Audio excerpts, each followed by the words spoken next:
नमस्कार दोस्तों, study समस्ती channel पर आप सभी लोग का स्वागत है। और बहुत प्रतीक्षित प्रतीक्षित जो करंट अफेयर की मैंने मैगजीन है दोस्तों, दृष्टि, जो घटना चक्र पब्लिकेशन से आती है 2021 की। और ये खास तौर से यूपी पीसीएस से पहले निकल करके आती है, और यूपी पीसीएस और उत्तर प्रदेश से और भी बाकी के राज्यों लोक संघ लोक सेवा आयोग के लिए कोई टारगेट करती है। तो इसमें ये होता है दोस्तों कि इसके अलावा आपको कुछ पढ़ने की जरूरत नहीं पड़ती है। ये वैसे तो घटना चक्र बहुत पब्लिकेशन निकालता है, लेकिन ये इसीलिए ताकि इतना सारगर्भित दिया जाता है कि इससे बाहर आपको पढ़ने की जरूरत न पड़े या इससे बाहर प्रश्न नहीं आते हैं। तो देखिए, 1 सितंबर 2020 से लेकर 30 सितंबर 2021 तक अद्यतन, तो सितंबर तक अद्यतन। अब इससे अलावा इसके बाहर आपको कुछ पढ़ने की जरूरत नहीं दोस्तों। चलिए हम लोग आगे चलते हैं, देखते हैं।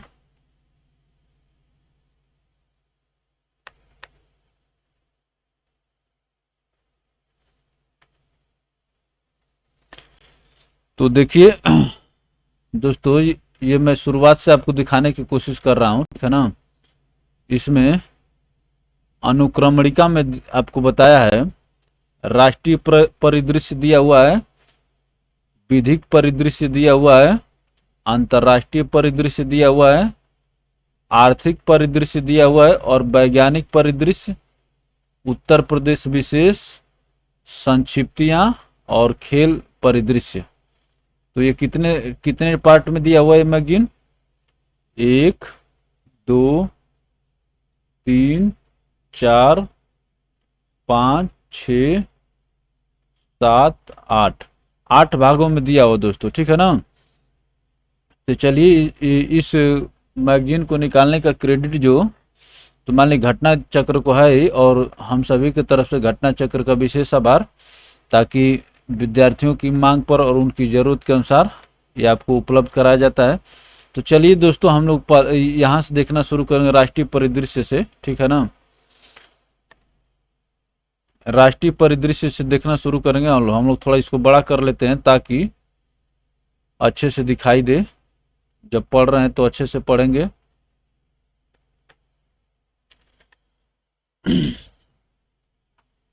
तो पहला जो करंट अफेयर्स है दोस्तों, खाद्य सुरक्षा सूचकांक 2020-21। अब इसमें क्या दिया हुआ है देखिए, भारतीय खाद्य सुरक्षा और मानक प्राधिकरण FSSAI, ठीक है ना, food safety and standard authority of India द्वारा राज्य खाद्य सुरक्षा सूचकांक को जारी किया गया है। इस सूचकांक को पहली बार 2019 में विश्व खाद्य सुरक्षा दिवस 7 जून, ठीक है ना, विश्व खाद्य सुरक्षा दिवस 7 जून के अवसर पर जारी किया गया था। तो ये पूरा इतना समग्र देता है कि फिर आपको इधर उधर ताक झाँक करने की जरूरत नहीं पड़ती है। वर्ष 20-21 का सूचकांक अपने क्रम में तीसरा है। तो 19 का पहला, 20 का 21 और 21 का तीसरा। इस सूचकांक में खाद्य सुरक्षा के मानकों के आधार पर राज्यों के प्रदर्शन का मूल्यांकन किया गया है, जिसमें शामिल है मानव संसाधन और संस्थागत आंकड़े, अनुपालन, प्रशिक्षण और क्षमता निर्माण, खाद्य परीक्षण, आधारभूत संरचना एवं निगरानी और उपभोक्ता सशक्तिकरण। तो इनमें इन सब चीजों को पैमाना बनाया गया दोस्तों। तो चलिए आगे हम लोग देखेंगे दोस्तों, स्मरणीय तथ्य क्या आपको याद रखने हैं। 20 सितंबर 2021 को जारी किया गया, ठीक है ना। 20 सितंबर को देखिए, अभी सितंबर हम लोग सितंबर के बाद जस्ट अक्टूबर में हम लोग हैं, अभी 5वें दिन है। तो इसी में अब देखिए, इसमें हम लोग स्मार्टली पढ़ेंगे दोस्तों। इससे पहले आप लोग कोई ना कोई मैगजीन पढ़ रहे होंगे, तो जो चीज़ महत्वपूर्ण चीज़ उन्हीं को हम लोग देखेंगे। 20-21 के सूचकांक में 36 राज्यों और संघ राज्य क्षेत्रों को शामिल किया गया है, ठीक है ना। 36 जो है, चलिए देखिए, 100 आंकड़ों में कुल प्राप्त अंकों के आधार पर शीर्ष 3 बड़े राज्य कौन कौन से हैं? गुजरात, केरल, तमिलनाडु। गुजरात, केरल, तमिलनाडु। गु क त, थोड़ा सा ऐसे मेरा मन कर दिया बनाने को, ताकि गुजरात, केरल, तमिलनाडु आपको गुकेत कर लेते हैं, गुकेत। अब देखिए, छोटे राज्यों में शीर्ष 3 राज्य कौन कौन से हैं? गोवा, मेघालय, मणिपुर। गोमेम कर लीजिए, गोमेम, देखिए ताकि किसी तरह से याद रहे। छोटे राज्यों में 3 शीर्ष राज्य हैं जो दोस्तों, कौन कौन से हैं? गोवा, मेघालय, मणिपुर।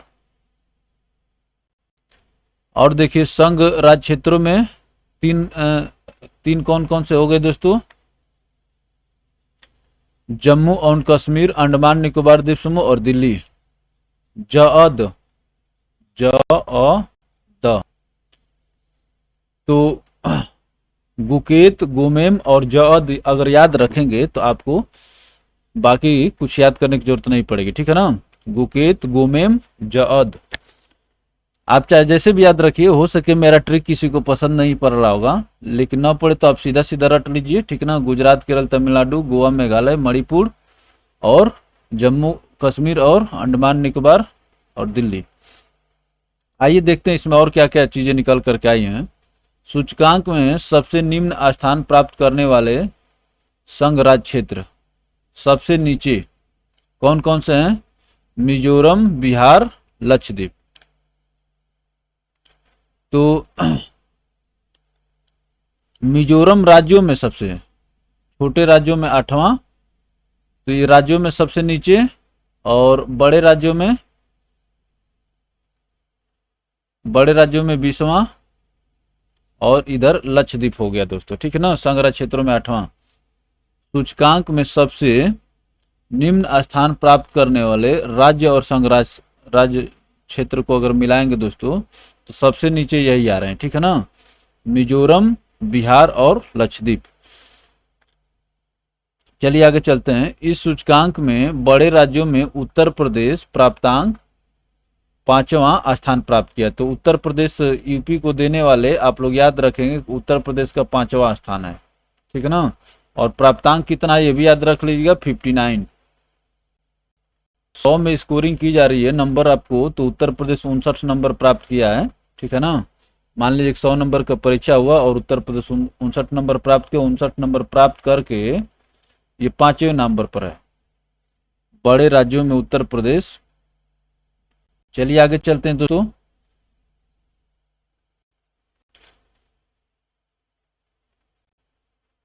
अब देखिए, रेल कौशल विकास योजना। रेल कौशल विकास योजना भारत के बेरोजगार युवाओं की रोजगार क्षमता और उद्यमिता बढ़ाने के उद्देश्य से उन्हें विभिन्न व्यवसायों में तकनीकी प्रशिक्षण प्रदान करने के लिए एक कौशल विकास कार्यक्रम है। तो रेल कौशल विकास योजना जो दोस्तों, ये कोई केवल रेलवे से नहीं जुड़ा हुआ है।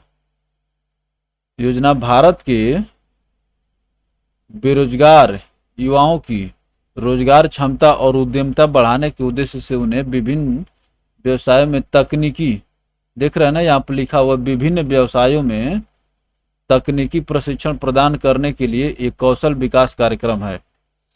तो रेल कौशल विकास योजना इसका नाम है, लेकिन ये हर एक व्यवसाय में, विभिन्न व्यवसायों में दोस्तों बेरोजगार युवाओं को, खास तौर से जो विद्यार्थी हैं इन्हीं को मान लीजिए, यही सब तो दोस्तों बेरोजगार माने जाते हैं, और तो जो न पढ़ते हैं वो कुछ न कुछ करते हैं। अब देखिए स्मरणीय तथ्य क्या है इसमें। 17 सितंबर 2021 को रेल संचार, इलेक्ट्रॉनिक्स एवं सूचना प्रौद्योगिकी मंत्री अश्विनी वैष्णव, तो दोस्तों अब रेलवे मंत्री कौन हो गए? अश्विनी वैष्णव हो गए हैं, द्वारा रेल कौशल विकास योजना RKVY ये भी याद रखेंगे कि शुरुआत की गई। यह योजना प्रधानमंत्री कौशल विकास योजना के तत्वाधान में प्रारंभ की गई है, ठीक है ना, PMKVY। इस योजना के तहत शीर्ष 3 वर्ष की अवधि में 50,000 युवाओं को प्रशिक्षण प्रदान किया जाएगा। 3 वर्ष की अवधि में 50,000 युवाओं को प्रशिक्षण प्रदान किया जाएगा। प्रारंभ में 1,000 युवाओं उम्मीदवारों को प्रशिक्षण प्रदान किया जाएगा, जो अप्रेंटिस अधिनियम 1961 के तहत प्रशिक्षुओं को प्रदान किए जाने वाले प्रशिक्षण के अतिरिक्त होगा। तो जब ये नया योजना लॉन्च किए तो कुछ अतिरिक्त करेंगे, तभी तो जो कह रहा है कि जो प्रारंभ में 1,000 युवाओं को प्रशिक्षण प्रदान किया जाएगा, जो अप्रेंटिस अधिनियम 1961 के तहत प्रशिक्षुओं को प्रदान किए जाने वाले प्रशिक्षण के अतिरिक्त होगा। यह प्रशिक्षण 4 ट्रेडों यथा इलेक्ट्रीशियन, वेल्डर, मशीनिस्ट और फिटर में प्रदान किया जाएगा। तब देखिए 4 चीज़ों में, इलेक्ट्रीशियन, वेल्डर, मशीनिस्ट और फिटर में प्रदान किया जाएगा। इसमें 100 घंटे का बुनियादी प्रशिक्षण शामिल होगा। 100 घंटे का बुनियादी प्रशिक्षण शामिल होगा। क्षेत्रीय आवश्यकताओं के अनुसार क्षेत्रीय रेलवे और उत्पादन इकाइयों द्वारा अन्य ट्रेडों में प्रशिक्षण कार्यक्रम जोड़ा जाएगा। प्रशिक्षण निःशुल्क होगा। प्रशिक्षण हेतु पात्रों का चयन मैट्रिक में प्राप्त अंकों के आधार पर किया जाएगा। 10वीं में जो आप अंक प्राप्त किए होंगे ना 10th में, उसी के आधार पर किया जाएगा। प्रशिक्षण हेतु 18 से 35 आयु वर्ग के उम्मीदवार पात्र होंगे। इस योजना के लिए nodal agency Banaras locomotive works, ठीक है ना, है। DLW जो बनारस में है वो हमें लग रहा है कि वही है। इस योजना के लिए nodal agency Banaras locomotive works है। प्रशिक्षुओं का प्रशिक्षण पूर्ण होने पर राष्ट्रीय रेल और परिवहन संस्थान, national rail and transportation institute द्वारा आवंटित ट्रेड में प्रमाण पत्र प्रदान किया जाएगा। National rail and transportation institute द्वारा प्रमाण पत्र प्रदान किया जाएगा। तो ये सभी चीजें, छोटी छोटी चीजें जो है आपसे पूछ सकता है परीक्षा में, ठीक है ना। उपयुक्त ट्रेडों में प्रशिक्षण प्राप्त करने के उद्देश्य से देश भर में 75 रेलवे प्रशिक्षण संस्थानों को चिन्हित किया गया है। चलिए आगे चलते हैं। देखिए भारत में अपराध 2020 जो ये रिपोर्ट आई है उसके अनुसार क्या कह रहा है कि राष्ट्रीय अपराध record bureau, national crime record bureau द्वारा भारत में अपराध रिपोर्ट का प्रथम संस्करण 1953 में प्रस्तुत किया गया था। तो ये सब देखिए, अब ये आपको मालूम चल गया कि 1953 में प्रस्तुत किया था। इसी क्रम में नवीनतम भारत की रिपोर्ट जारी की गई है। चलिए आगे चलते हैं दोस्तों।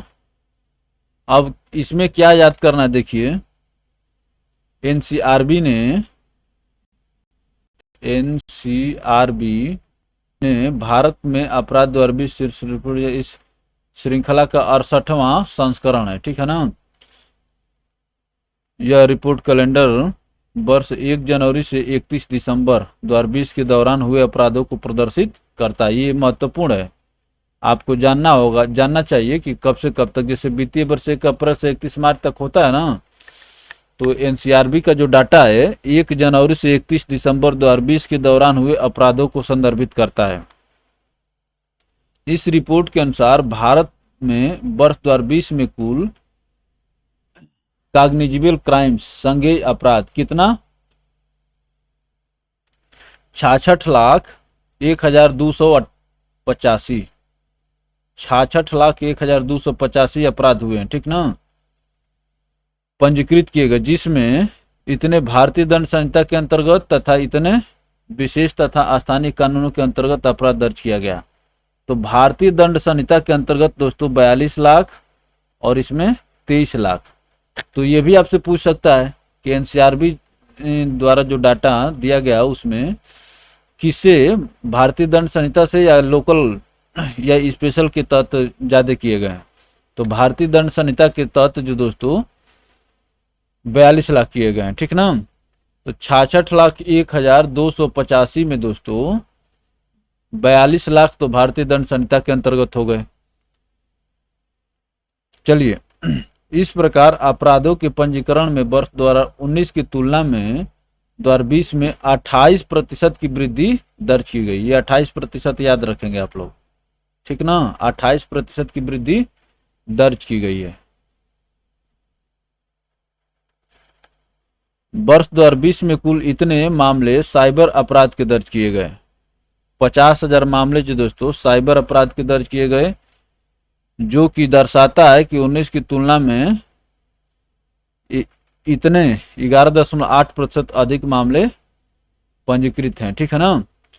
तो 19 की तुलना में साइबर अपराध में पूछ लेगा कि कितने मामले, कितने प्रतिशत ज्यादा मामले अंकित किए गए, तो 11.8%। और कुल कितने किए गए दोस्तों, कुल किए गए हैं 50,035। तो टोटल में तो 28% वृद्धि हो गई, लेकिन साइबर अपराध में दोस्तों 11.8% वृद्धि हुई है। अब देखिए, Indian justice report 2020, Indian justice report के अंतर्गत पुलिस, न्यायपालिका, कारागार और कानूनी सहायता पर भारत के राज्यों की रैंकिंग जारी की जाती है। Indian justice report Tata trust द्वारा जारी की जाती है, Tata trust. Indian justice report का प्रथम संस्करण 2019 में,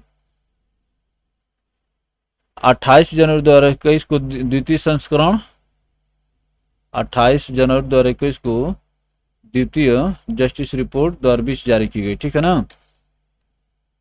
अब देखिए, इंडियन जस्टिस रिपोर्ट 2020 के अंतर्गत 18 बड़े एवं मध्यम आकार के राज्यों, 1 करोड़ से अधिक जनसंख्या में प्रथम स्थान पर कौन है, महाराष्ट्र है। याद रखिए, प्रथम स्थान पर महाराष्ट्र को प्राप्त हुआ है। इंडियन उत्तर प्रदेश को कौन सा स्थान प्राप्त हुआ दोस्तों, 18वां स्थान प्राप्त हुआ। 18 बड़े राज्यों एवं मध्य आकार के राज्यों में 18वां प्राप्त हुआ यूपी। चलिए, तो ये याद रखिए कि महाराष्ट्र को प्रथम स्थान प्राप्त हुआ, उत्तर प्रदेश को 18वां स्थान प्राप्त हुआ है। इंडियन जस्टिस रिपोर्ट 2020 के अंतर्गत 7 छोटे राज्यों, 1 करोड़ से कम जनसंख्या में प्रथम स्थान त्रिपुरा को, ठीक है ना। तो त्रिपुरा इसमें प्रथम स्थान पर हो गया। तो ये हो गया दोस्तों, ठीक है ना। देख रहे हैं कि चीजें समय के साथ सब क्लियर होते जा रही हैं।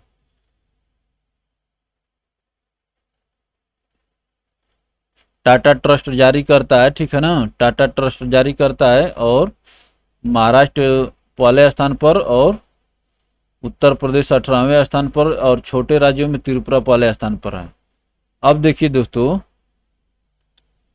स्वच्छ सर्वेक्षण ग्रामीण 2021 को प्राप्त करने के उद्देश्य से प्रधानमंत्री नरेंद्र मोदी ने स्वच्छ भारत मिशन 2014 को 2 अक्टूबर 2014, याद रखिए ये पूछेगा, 2 अक्टूबर 2014 को स्वच्छ भारत मिशन लॉन्च किया था। इस मिशन के 2 उप मिशन स्वच्छ भारत मिशन ग्रामीण और स्वच्छ भारत मिशन शहरी हैं। स्वच्छ भारत मिशन ग्रामीण जल शक्ति मंत्रालय द्वारा, जबकि स्वच्छ भारत मिशन शहरी आवास एवं शहरी कार्य मंत्रालय द्वारा प्रशासित है। देख रहे हैं ना, ये सब पूछा जा सकता है। स्वच्छ भारत मिशन 2 अक्टूबर 2014 को शुरू किया गया, फिर ये आगे चल के ग्रामीण और शहरी में विभाजित हो गया। ग्रामीण का जल शक्ति मंत्रालय देखता है, शहरी का देखता है आवासन एवं शहरी कार्य मंत्रालय द्वारा, ठीक ना। इस मिशन के तहत ग्रामीण भारत में 100 मिलियन शौचालयों के निर्माण के माध्यम से 2 अक्टूबर 2019 तक देश के सभी गांवों, ग्राम पंचायतों, जिलों, ठीक है ना, 2 अक्टूबर 2019 तक जिलों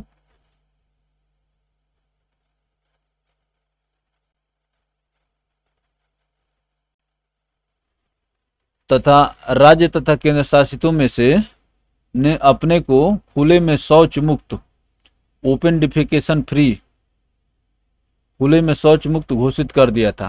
खुले में शौच मुक्त स्थिति को बनाए रखने के उद्देश्य से स्वच्छ भारत मिशन ग्रामीण द्वितीय चरण अर्थात ओडीएफ प्लस में प्रवेश कर चुका है। ODF plus.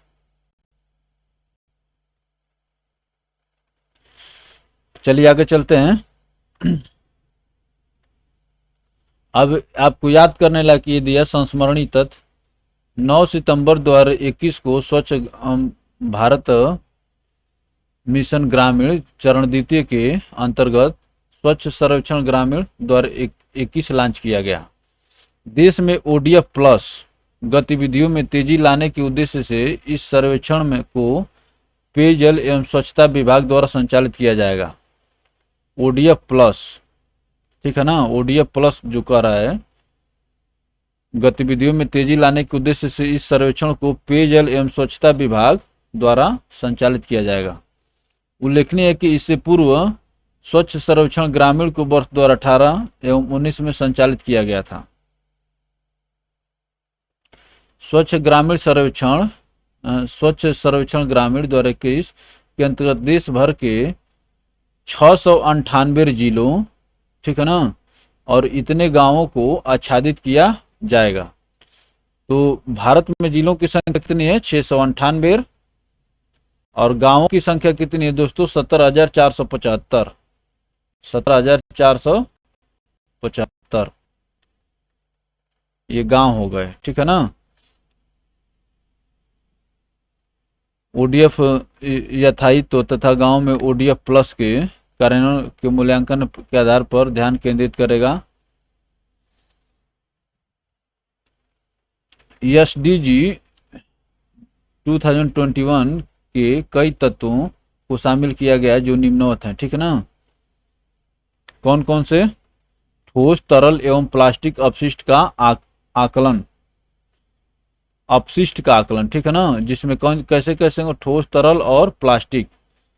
मल अपशिष्ट प्रबंधन व्यवस्थाएं, मासिक धर्म संबंधी स्वच्छता, मेंस्ट्रुअल हाइजीन पर जागरूकता एवं मासिक धर्म संबंधी अपशिष्ट, मेंस्ट्रुअल वेस्ट के लिए प्रबंधन एवं निपटान व्यवस्था। चलिए आगे चलते हैं।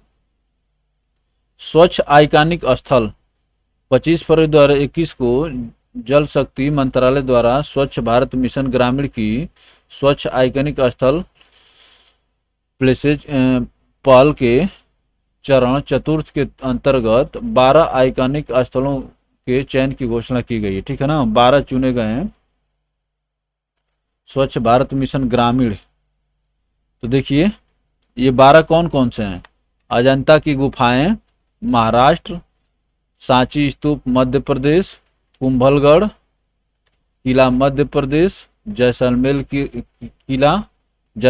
किला राजस्थान, रामदेवरा जैसलमेर, गोलकुंडा का किला हैदराबाद तेलंगाना, सूर्य मंदिर कोणार्क उड़ीसा, रॉक गार्डन चंडीगढ़। तो आप दोस्तों इसमें देखेंगे कम से कम कि यहाँ कौन कहाँ पर स्थित है, इतना भी तो 12 तो आप जान गए।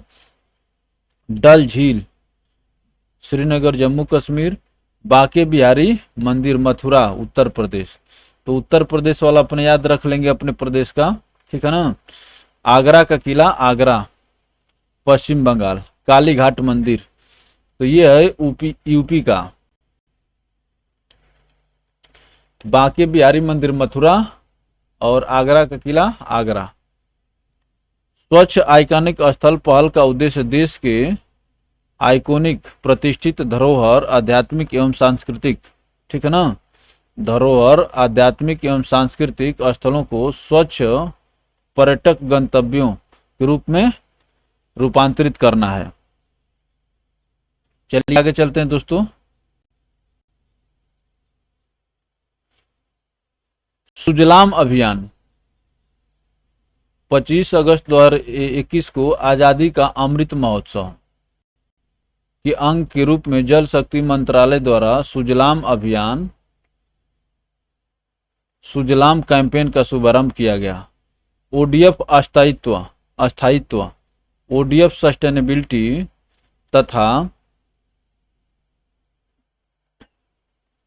गंदला जल प्रबंधन ग्रे वाटर मैनेजमेंट हेतु यह एक 100 दिवसीय अभियान है। 100 दिवस वाला अभियान है। इस अभियान के तहत निम्न प्रमुख क्षेत्रों पर ध्यान केंद्रित किया जाएगा।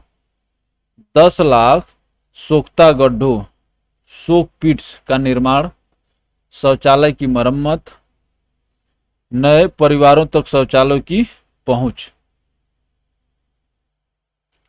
यह अभियान देश के गांवों में अल्प समय में त्वरित गति से ओडीएफ प्लस के दर्जे को प्राप्त करने के उद्देश्य से संचालित होगा।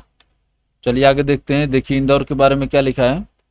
भारत का पहला जल अधिक के शहर, ठीक है ना। पेयजल यहाँ पर पर्याप्त मात्रा में 11 अगस्त 2021 को केंद्रीय आवास एवं शहरी कार्य मंत्रालय ने इंदौर को भारत का पहला जल अधिक वाटर प्लस शहर घोषित किया। इंदौर ने स्वच्छ सर्वेक्षण 2021 के तहत देश के पहले जल अधिक के शहर वाटर प्लस सिटी होने का प्रमाण पत्र प्राप्त किया, ठीक ना। तो इसमें इंदौर का नाम आ रहा है बार बार। के तहत देश के पहले जल अधिक के शहर वाटर प्लस सिटी होने का प्रमाण पत्र प्राप्त किया। ध्यातव्य है कि इंदौर को भारत के सबसे स्वच्छ शहर का दर्जा भी प्राप्त है, लगातार चौथी बार, ठीक है ना। ये भी पूछ ले कि लगातार कितनी बार, तो सबसे स्वच्छ शहर होने का दर्जा भी प्राप्त है लगातार चौथी बार। चलिए आगे चलते हैं दोस्तों। NIRF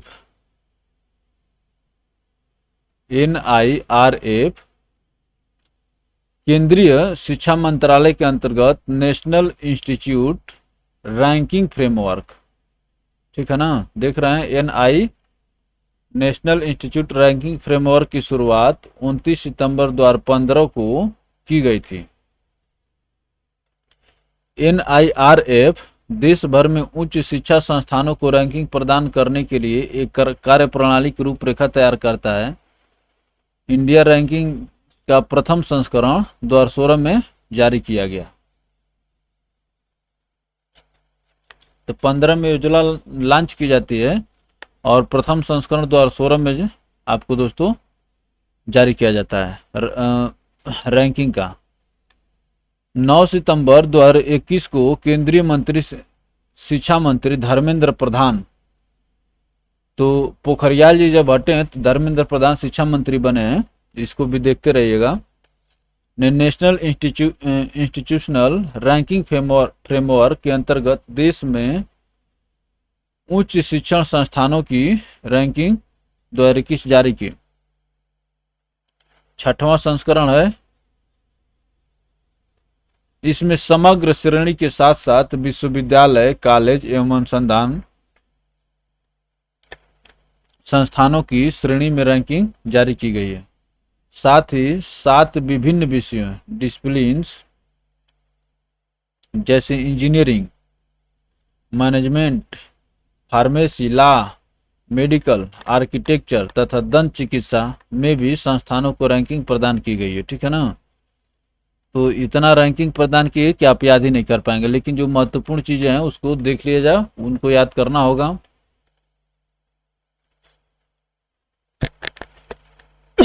देखिए इंडिया रैंकिंग्स में पहली बार अनुसंधान संस्थानों को रैंक प्रदान की गई है, रिसर्च इंस्टीट्यूट्स को। रैंकिंग फ्रेमवर्क के तहत संस्थानों का मूल्यांकन मानदंडों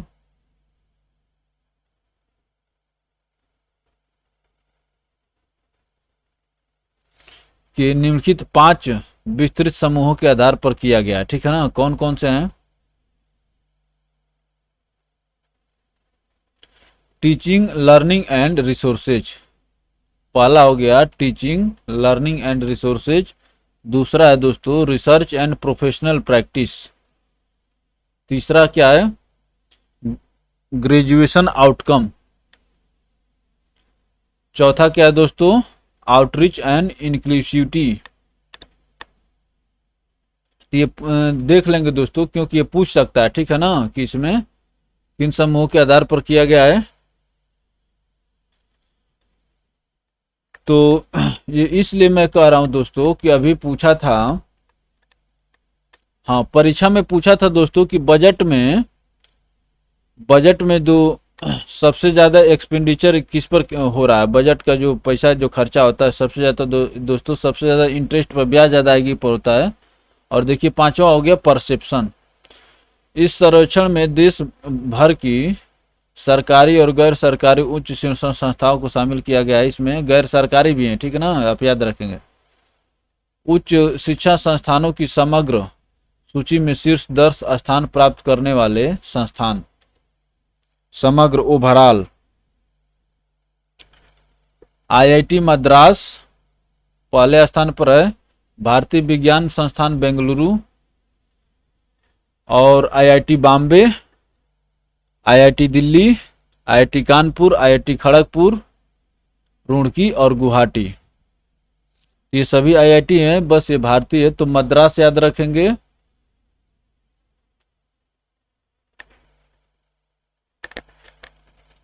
मद्रास और भारतीय विज्ञान संस्थान। चलिए,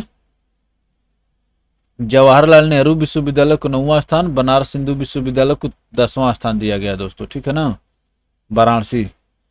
चलिए आगे चलते हैं। सभी आईआईटी महत्वपूर्ण आईआईटी हैं, आईआईटी हैं इसमें।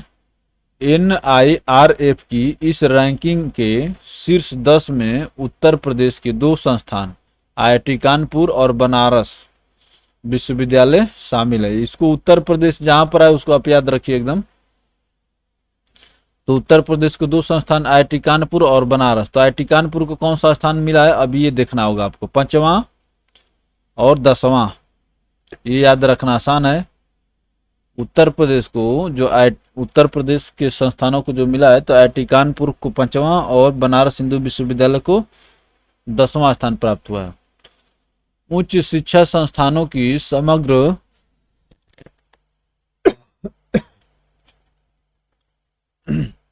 उच्च शिक्षा संस्थानों की समग्र सूची में उत्तर प्रदेश के संस्थान, तो उत्तर प्रदेश के कितने, जैसे टॉप 10 में जो तो 2 हो गए, आईआईटी कानपुर और आईआईटी बनारस हिंदू विश्वविद्यालय। लेकिन जो उत्तर प्रदेश के कितने इंस्टीट्यूट जो स्थान बना पाए दोस्तों, तो आईआईटी कानपुर पहले था, आईआईटी वाराणसी, अलीगढ़ मुस्लिम विश्वविद्यालय, आईआईटी BHU 28वां स्थान और एमटी विश्वविद्यालय गौतम बुद्ध नगर 43वां। आगे चलते हैं। King George medical college Lucknow को 60वां स्थान प्राप्त हुआ है। शिव नाडर विश्वविद्यालय गौतम बुद्ध नगर 84 स्थान प्राप्त हुआ है। मोतीलाल नेहरू राष्ट्रीय प्रौद्योगिकी संस्थान प्रयागराज MNIT, तो कितने हो गए दोस्तों, 1 2 3 4 5 6 7 8, तो उत्तर प्रदेश के कुल 8 संस्थान है यहाँ पर। देखिए अभी आगे न दिया हो। अब देखिए संस्मरणीय तथ्य। प्रधानमंत्री की अध्यक्षता में केंद्रीय मंत्रिमंडल ने राष्ट्रीय खाद्य तेल oil palm mission, national mission on edible oil palm oil की शुरुआत को मंजूरी प्रदान की, ठीक है ना। कई ठो पाम ऑयल वाले कंट्री जो थे दोस्तों वो बहुत भाव मार रहे थे, ठीक है ना, कि नहीं मैं तेल नहीं दूंगा, ये नहीं दूंगा, तो भारत खुद ही कहा कि मैं तुमसे नहीं खरीदूंगा।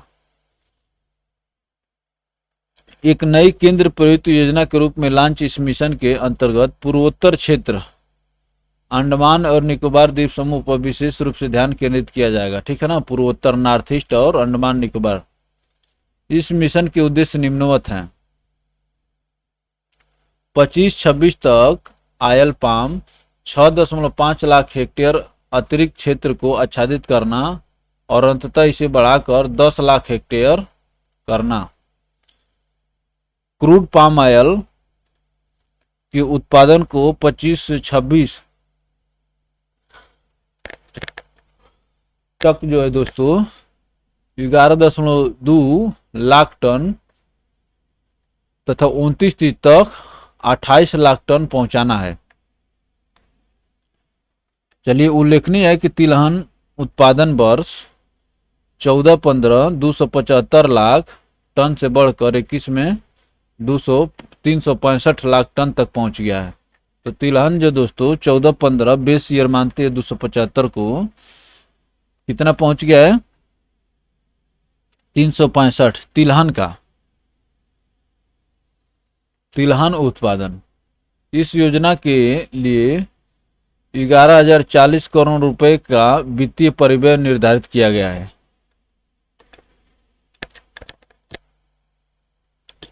चलिए आगे चलते हैं दोस्तों। कुल परिश्रम में इतने करोड़ रुपए केंद्र सरकार वहन करेगी कुल परिव्यय में, जबकि इतने रुपए राज्य सरकार द्वारा वहन किया जाएगा। अब आगे चलते हैं। जलियांवाला बाग शताब्दी स्मारक पार्क। जलियांवाला बाग स्मारक राष्ट्रीय स्मारक अधिनियम 1951 के माध्यम से जलियांवाला बाग को एक राष्ट्रीय स्मारक नेशनल मेमोरियल घोषित किया गया है। ये चीज पूछने लायक है, आपसे यही पूछ लेगा। राष्ट्रीय स्मारक अधिनियम 1950 51 49 शब्द देगा, पूछ लेगा। तो राष्ट्रीय स्मारक अधिनियम 1951 के तहत जलियांवाला बाग को राष्ट्रीय स्मारक घोषित किया गया है दोस्तों, नेशनल मेमोरियल। इस संस्था का प्रबंध जलियांवाला बाग राष्ट्रीय स्मारक ट्रस्ट द्वारा किया जाएगा। देश में 13 अप्रैल जलियांवाला बाग हत्याकांड के 13 अप्रैल से, ठीक ना, ये 13 अप्रैल को शुरू हुआ था 1919 में, तो इतने 13 अप्रैल 2020 तक जलियांवाला बाग हत्याकांड के शताब्दी समारोह का आयोजन किया गया। सेंटेनरी, तो राष्ट्रीय स्मारक अधिनियम 1951 याद रखेंगे दोस्तों, ठीक है ना। चलिए आगे चलते हैं। पंजाब के तत्कालीन मुख्यमंत्री कैप्टन अमरिंदर सिंह ने जलियांवाला बाग शताब्दी स्मारक पार्क का उद्घाटन किया। अमरिंदर सिंह द्वारा वर्चुअल रूप से जलियांवाला बाग की आधारशिला रखी गई। Jallianwala Bagh centenary memorial park की आधारशिला रखी गई। इस पार्क की स्थापना पंजाब के अमृतसर जिले में रणजीत एवेन्यू स्थित अमृत आनंद पार्क में की गई।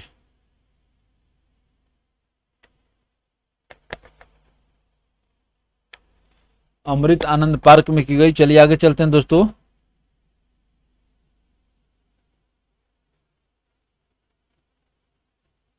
मुख्यमंत्री ने गुरु नानक देव विश्वविद्यालय में जलियांवाला बाग पीठ की स्थापना की घोषणा भी की थी। ये भी महत्वपूर्ण है। मुख्यमंत्री ने गुरु नानक देव विश्वविद्यालय में जलियांवाला बाग पीठ की स्थापना की घोषणा की थी। यह पार्क वर्ग मीटर से अधिक क्षेत्र में फैला है। इस शताब्दी समारोह के तहत सफेद संगमरमर के 5 स्तंभों का निर्माण किया गया है। सफेद संगमरमर के 5 स्तंभों का निर्माण किया गया दोस्तों। चलिए आगे चलते हैं।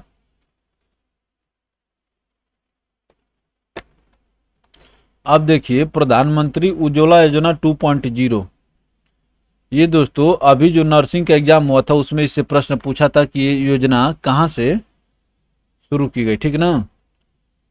1 मई 2016 को स्वच्छ ईंधन बेहतर जीवन के नारे के साथ प्रधानमंत्री उज्ज्वला योजना का शुभारंभ बलिया उत्तर प्रदेश से किया गया था। इस योजना का उद्देश्य पारंपरिक ईंधनों जैसे लकड़ी, कोयला, उपले आदि का उपयोग करने वाले ग्रामीण एवं वंचित वर्ग के परिवारों को स्वच्छ ईंधन जैसे एलपीजी उपलब्ध करवाना है, ठीक है ना। तो स्वच्छ ईंधन बेहतर जीवन के साथ दोस्तों प्रधानमंत्री उज्ज्वला योजना जो शुरू हुई थी, तो इसको याद रखिए 1 मई 2016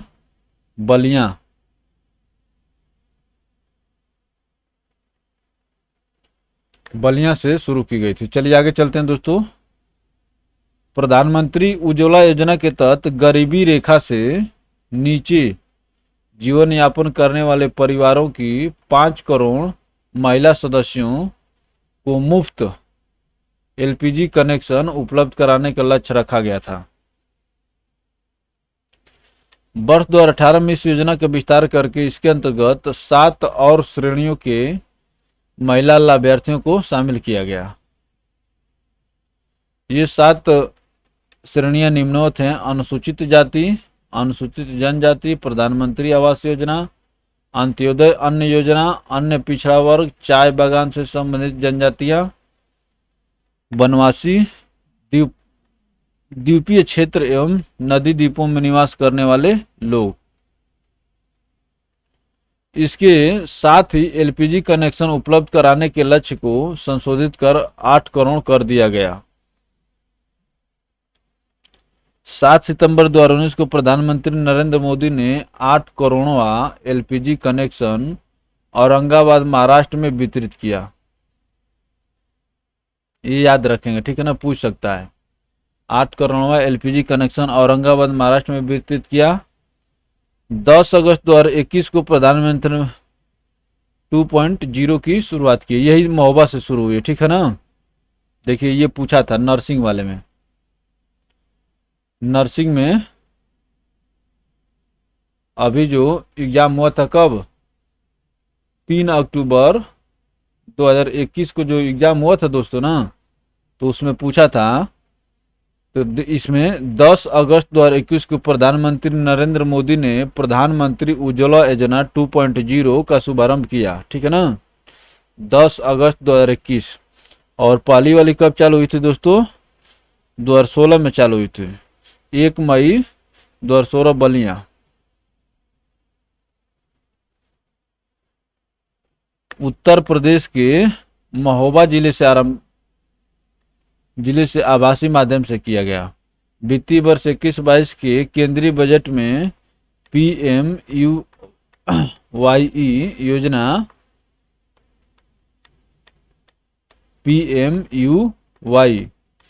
के तहत 1 करोड़ अतिरिक्त एलपीजी कनेक्शन वितरण करने की घोषणा की गई थी। ये अतिरिक्त 1 करोड़ एलपीजी कनेक्शन प्रधानमंत्री उज्ज्वला योजना 2.0 के तहत प्रदान किए जाएंगे। कम से कम आय वाले उन परिवारों को आच्छादित किया जाएगा जिन्हें पहले चरण के तहत सम्मिलित नहीं किया गया था। चलिए आगे चलते हैं दोस्तों। उज्ज्वला का स्पेलिंग टेस्ट भी पूछता है बर्तनी हिंदी में। 2.0 के तहत लाभार्थियों को पहला रिफिल और चूल्हा हॉट निःशुल्क प्रदान किया जाएगा, ठीक है ना, पहला रिफिल और चूल्हा निःशुल्क प्रदान किया जाएगा।